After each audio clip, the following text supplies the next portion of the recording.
नमस्ते, जय श्री कृष्णा, राधे राधे। नाच के गीत बहुत सुंदर है, चुटकुला है, पूरा सुनना, सब्सक्राइब भी कर देना, शेयर भी कर देना। आप लोग अपना प्यार दुलार बनाए रखना। आप लोग को गीत सुनाती हूँ।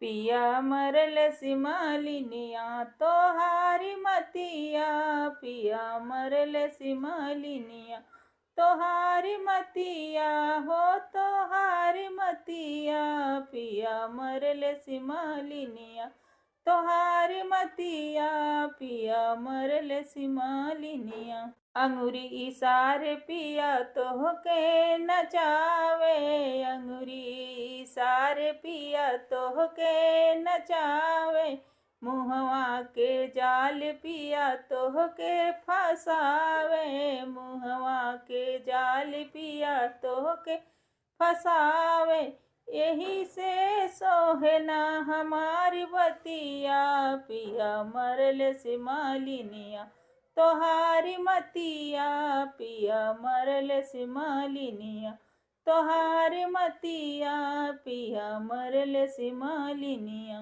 खाई लेग जिंदगी के सगरी कमाई, खाई लेग जिंदगी के सगरी कमाई, कैसे के घाटा के होई भरपाई, कैसे के घाटा के होई भरपाई।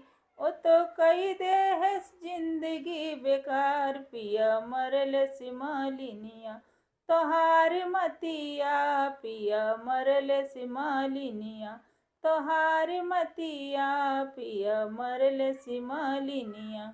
देखी कर तूत जलई मोर जियरा, देखी कर तूत जलई मोर जियरा, केहू ना सुनई मोरे मनवा की बतिया, केहू ना सुनई मोरे मनवा की बतिया।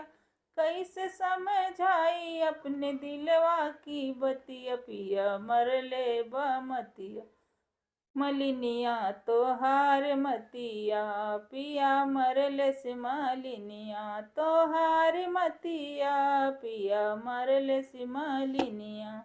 हम समझाई पिया मान मोरी बतिया, हम समझाई पिया मान मोरी बतिया, होई ग जिंदगी के हमरे ससतिया, होई ग जिंदगी के हमरे ससतिया।